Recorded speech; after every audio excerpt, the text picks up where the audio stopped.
అంటే మీకు మీలో ఈ చేంజెస్ ఇవన్నీ కూడా మీకు ఏ ఏజ్‌లో తెలిసింది? సో, మీకు తెలిసిన ఫస్ట్ సిమ్టమ్స్ అట్లా ఏమైనా ఉందా? నిజం చెప్పండి, నాకు సెంటెంట్ గిమ్సెంట్ ఏం లేదు ఇప్పటి వరకు. నేను విలేజ్ ఎలా పెరిగి ఎలా గోల చేశానో ఇప్పుడు నేను హైదరాబాద్కి వచ్చాక కూడా సేమ్ అలాగే ఉన్నాను. కానీ నాలో అయితే ఏం మార్పు రాలేదు.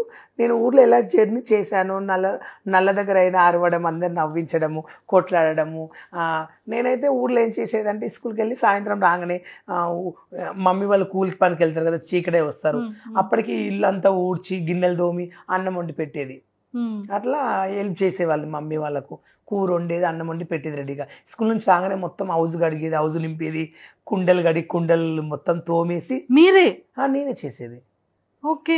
అంటే వాళ్ళు నాటేయనికి వెళ్తారు కదా వర్షాకాలం, వాళ్ళు గుత్తలు తీసుకుంటే నైట్ వచ్చేవరకు 8-9 అవుతుంది. మొత్తం వర్షంలో కవర్లు కట్టుకుని వచ్చేస్తారు వాళ్ళు. ఆ టైం వరకు వాళ్ళు వచ్చి వండుకోవాలంటే మళ్ళీ ఎంత ఇబ్బందిగా ఉంటుంది. నాకు 4 o'clock గవర్నమెంట్ స్కూల్ కదా నాది, 4 o'clock వదిలేసేది.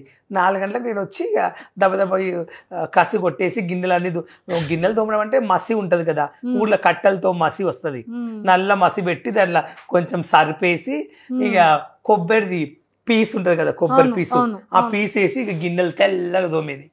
ఎంత తెల్ల దోమి అంటే తెల్ల దోమి వాళ్ళు వచ్చే వరకు కట్టెల పొయ్యి మీదే బుర్జే రుద్ది అన్నం వండి పెట్టేది. ఏమన్నా ఇంత కూర వండేది, కొంచెం నీళ్ళ చారు, టమాటా పచ్చడి నూరడం, రోట్లు వేసి టమాటా ఉడకబెట్టి మిరపకాయలు వేసి దంచడం, అట్లా చేసేవాళ్ళు. ఓ, మీకు ఇవన్నీ చాలా బాగా వచ్చాయి. అసలు మెయిన్ టాలెంట్ ఒకటి ఉంది, బ్రైడల్ గ్రూమింగ్. చెప్పు పెళ్లి కూతురికి. నేను మెయిన్ చేస్తాను పెళ్లి కూతుర్లకు. ఓకే, అది కూడా చేస్తాను. నేను వచ్చి జాబ్ సర్నింగ్లో నాకు ఇన్కమ్ సరిపోతలేని చెప్పి నేను బయట బాడీ మసాజ్ చేయడము, మెయిన్ చేయడం అలా వెళ్ళేవాడిని ఆ టైంలో. ఓకే.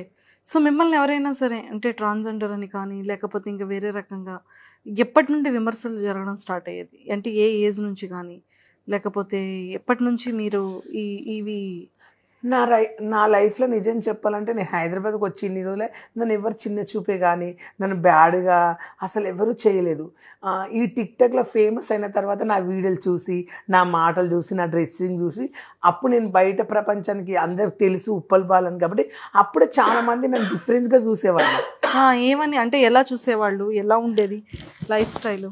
అంటే అప్పుడు నేను ఉప్పల్లో ఫేమస్ కాకముందు నేను రాజకీయ వాళ్ళతో తిరిగేవాళ్ళు. అట్టికల్ల భాస్కరు, నేను ఉప్పల్లో అట్టికల్ల భాస్కరు, బాలరాజు ఎంబడి కొంతమంది పెద్ద పెద్ద వాళ్ళు ఇట్లా ఇంకా చాలామంది ఎంబడి తిరిగేవన్నట్లు. వాళ్ళని పిలిచేవాళ్ళు, వెళ్ళి డాన్స్ చేసేది అన్నట్లు.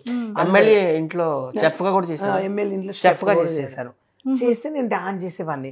చేసేవాడిని పెళ్ళి కూడా అన్న బలవంతంగా చేయించేవారు. మా ఉప్పల్లో వినాయక చవితి వచ్చినా ఏమొచ్చినా అన్నీ డాన్స్ చేయించేవారు. నేను ఉప్పల్ రింగ్ రోడ్లో వినాయక చవితులు అన్నీ వెళ్తుంటే రాజకీయ నాయకులు వాళ్ళు పెద్ద టెంట్ వేసి టీడీపీ అట్లా వాళ్ళందరూ నన్ను అక్కడ పిలిపించి డాన్స్ చేయించేవాళ్ళు. అప్పటికి నేను ఉప్పల్ బాలని ఉప్పల్ వరకు ఫేమస్. అంటే బయట ఫేమస్ సికింద్రాబాద్ అవి తెలియదు.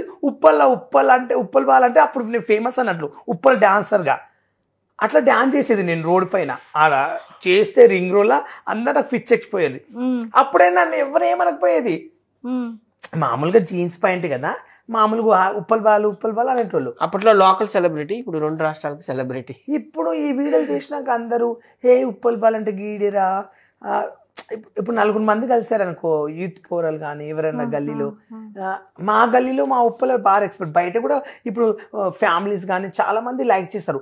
నేను అప్పుడప్పుడు బాధ ఎందుకు పడుతుంటే కొంతమందికి 5-6 మంది పోరగాళ్ళు కనిపించాను బిల్డప్కు కొంచెం గీడేరా ఉప్పల్ బాల్ గడ అంటే అని అట్లా అనడము, గీడేరా అని అట్లా బ్యాడ్ కామెంట్స్ నాకు పెడితే నాకు బాధ అనిపించేది. ఎందుకలా పెడితే నాకు అర్థం కాదు. నాకు నచ్చినట్లు నేను ఉన్నాను. నేను స్టార్టింగ్ నుంచి ఇలా ఉన్నాను, కొత్తగా మారింది ఏముంది? అసలు నేను చిన్నప్పటి నుంచి ఎలా ఉన్నా అలాగే ఉన్నా. నేనేం మార్పు రాలేదు కదా. ఇప్పుడు నేను మారాను అంటే ఒక చీర కట్టుకుని మొత్తానికి మారిపోయానని చెప్పుకోవచ్చు. నేను మారింది అప్పటికైనా నాకు ఎయిర్ కొంచెం చిన్నగా ఉంది, ఎయిర్ పెంచువాను. అప్పటికైనా నాకు ఇవే డ్రెస్సులు వేసిన, గడ్డం కూడా ఉంటుంది, మీసాలు కూడా అన్నీ ఉంటున్నాయి. సేమ్ ఎలాగున్నా అలాగే ఉన్నా. కొత్తగా అయితే నాలో మార్పు. ఇప్పుడు బాడీ మొత్తం వెనకలు ఉన్నాయి. ఇప్పుడు నేను మారాను అని అందరూ అంటారు. ఏమి మారాను అసలు? నేను మారాను అంటే ఇప్పుడు మారానంటే ఒక అమ్మాయిలా మారాను అనుకో, నేను అమ్మాయిలా ఉంటాను మొత్తం. ఇప్పుడు నేను ఉన్నది మొత్తం ఇదిగో టాటా అయినా అబ్బాయి తీసుకున్నా. ఇప్పుడు ఎన్నికలు పెరిగాయి కదా, ఇప్పుడు ఒక అమ్మాయిగా మారాలంటే బాడీకి అసలు ఎన్నికలు ఎవరు ఇట్లా ఉంచుకుంటారా? అసలు మగవానికి ఎన్నికలే అందం. ఇక్కడ ఈ ఎన్నికలు ఏంది మొహోడు అన్నారు కంపల్సరీ. కొంతమందికి ఉంటాయి ఇక్కడ ఇప్పుడు ఏరు ఉంది. ఇప్పుడు నేను అలా మారానంటే ఇవన్నీ తీసేసుకుంటా, ఇవన్నీ చేసేసుకుని మొత్తం మారిపోతాను. ఒకవేళ మారాలనుకుంటే ఎలా మారుతారు అసలు నాకు అర్థం కాదు. నేను ఏంటంటే ఎలా ఉన్నానో విలేజ్లో నేను హైదరాబాద్లో కూడా అలాగే ఉంటున్నా, కొత్తగా ఏం మారలే. కానీ నా నడక అంతే, నా మాటలు అంతే, నేను అంతే. నాకు నచ్చినట్లు నేను ఎంజాయ్ చేస్తాను. కానీ కొంతమంది కింద తేడా పాయింట్ పై అలా మెసేజ్లు పెడుతుంటే ఇన్స్టాలో టిక్టాక్లో పెట్టేవారు, ఏడ్చేవాడిని. ఏంది అలా పెడతారు ఏంది, అసలు వీళ్ళకు కామన్ సెన్స్ ఉందా, కొంచెమన్నా ఒక మనిషి బాధపడతారని కూడా ఆలోచించాలని చెప్పి అలా బాగా ఏడ్చాను, బాగా బాధపడేవాడిని. సర్లే ఎవరిష్టం వాళ్ళు, నాకెందుకు, నాకు నచ్చిన నేను ఉంటా, నాకు ఎవరు అన్నం తెచ్చిపెట్టు, నాకు ఎవరు డబ్బులు ఇస్తలేరు, ఎవరు నా రెంట్ కడతలేరు, నేను నాది కట్టుకుంటా, నలుగురు 4 రకాలు అనుకున్న పర్లేదు అని చెప్పి నేను పట్టించుకుని వద్దని నా జర్నీ నేను మొదలుపెట్టాను టిక్టాక్.